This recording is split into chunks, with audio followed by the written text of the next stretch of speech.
Pour AXA, le digital, c'est la nécessité de se changer, de se transformer. Parce que dans le métier de l'assurance, le digital vient nous percuter sur 3 dimensions clés qui suivent un peu le parcours client. La distribution, comment sur le marché de l'auto, de l'habitation, là où classiquement il y avait un flux naturel qui venait chez nos agents généraux, comment demain on se base sur Google, sur les plateformes publicitaires digitales pour récupérer des prospects et alimenter de business notre distribution. Donc la distribution, le produit, parce qu'on a des produits qui sont liés au véhicule et qui doivent s'adapter en termes de simplicité aux nouveaux usages.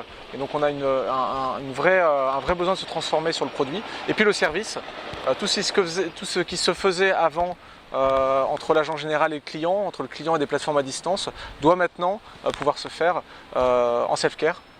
Donc via des applications mobiles, en sachant que cet enjeu sur le service, ce qui va nous amener au sujet des objets connectés, c'est pas tellement de répliquer les services existants, mais c'est aussi, donc bien sûr, de les répliquer sur le digital pour gagner l'expérience client, mais c'est d'inventer des nouveaux services pour capter de la fréquence d'usage.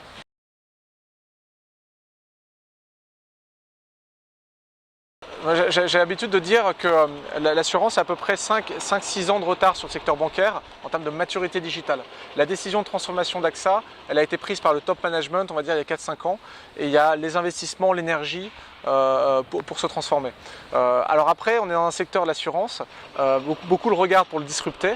Il n'y a pas eu encore de nouveaux entrants qui sont venus vraiment nous percuter, nous inquiéter, parce que classiquement, il y a deux choses qui nous protègent, paradoxalement, c'est la réglementation et la nécessité d'un fort capital. Voilà, c'est ces deux notions qui font que ça reste un métier très localisé et très capitalistique, et donc les GAFA notamment nous observent avec convoitise, mais il n'y a pas encore de nouveaux entrants qui nous inquiètent fondamentalement, mais on sait que ça viendra.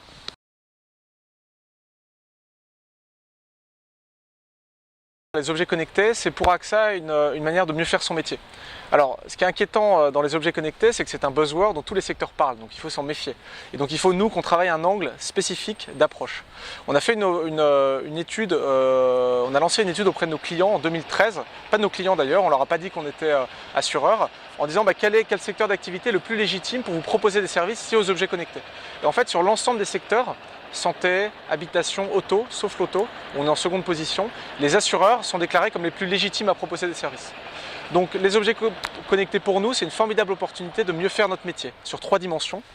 Prévenir les risques, assister quand le sinistre arrive et personnaliser le produit pour bien correspondre au profil de nos clients. Voilà. À condition de ne pas sortir de notre métier, de ne pas tomber dans le gadget, de garder un angle vraiment d'assureur, on pense qu'on a une carte à jouer et que ça va nous permettre vis-à-vis de nos clients d'établir et d'enrichir la relation qu'on a avec eux, de capter plus de data et donc d'être toujours plus pertinent dans notre proposition de valeur.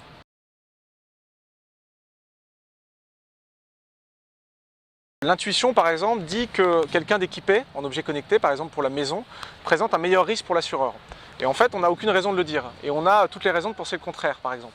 Quelqu'un qui s'équipe d'une webcam, soudain, eh bien, on a fait certaines études qui nous montrent qu'il y a de grandes chances qu'il ait subi un cambriolage dans les quelques semaines qui ont précédé l'achat.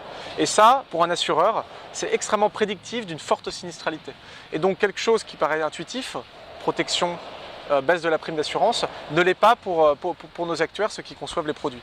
Et ça c'est ce qu'on appelle le risque d'antisélection. Et donc ce lien entre l'équipement en objet connecté et nos produits d'assurance et la prime que vous payez sur l'auto, l'habitation, il n'est pas du tout avéré et on ne sait pas dans quel sens ça jouer. D'où les initiatives qu'on lance, notamment sur l'habitation, l'auto et la santé, qui sont les 3 territoires qu'on cherche à préempter.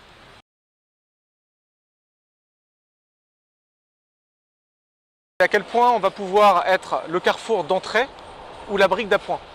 Carrefour d'entier, c'est le constat qu'on fait en toute humilité de dire que quand un de nos clients rentrera dans une voiture ou rentrera dans son habitation, il ne va pas ouvrir 10 applications. Il va, on va dire, à maximum cliquer sur 1 ou 2 applications. Donc il aura 1 ou 2 interfaces consolidant l'ensemble des services de sa maison et de son auto. La question fondamentale pour nous, c'est est-ce qu'on peut être l'acteur de cette interface? En sachant que là, il y a les GAFA, les Amazon, les Apple, les Google, qui veulent préempter ce territoire, les constructeurs auto en première monde qui veulent être cette interface. Et donc on a un constat assez humble sur le sujet, qui est de dire que ça va être très très difficile d'être en concurrence avec ces acteurs. Et donc on est dans un positionnement, et on essaye par nos initiatives, dans un positionnement de brique d'appoint, c'est-à-dire de dire on ne sera peut-être pas l'interface unique de l'habitation, d'autres prendront cette place.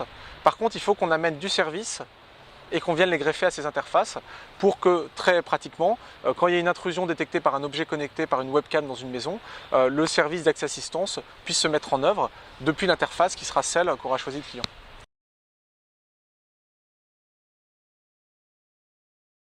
Tout dépend le terme de la réflexion, si on se situe à moyen ou à long terme. À long terme, on peut avoir plutôt un discours assez positif, de type de c'est vraiment la création destructrice. Ça veut dire quoi? Ça veut dire qu'en effet, certains objets connectés vont assécher le risque pour l'assureur. Notamment, Google Car, a priori, sans conducteur, aura moins d'accidents. Donc il y a une manière court terme de dire, par rapport à notre métier d'assureur auto, on va perdre du risque et donc perdre du chiffre d'affaires et perdre de la prime auto. Par contre, la vision long terme, c'est de dire il va y avoir des nouveaux risques. Et les nouveaux risques, c'est la Google Car, quand elle est hackée, par exemple, qu'est-ce qui se passe? Qui assure? Quand elle se casse, parce qu'heureusement même les objets connectés se cassent, qu'est-ce qui se passe? Et donc en fait, on est simplement dans une modification finalement de la plaque du risque, de la zone de risque, entre des risques qui sont un peu plus classiques, qu'on continue à assurer, et puis des nouveaux risques vers lesquels on doit aller. Donc on est tout à fait serein plutôt à long terme. Ce qui est rassurant et ce qui est intéressant, c'est que les choses vont changer.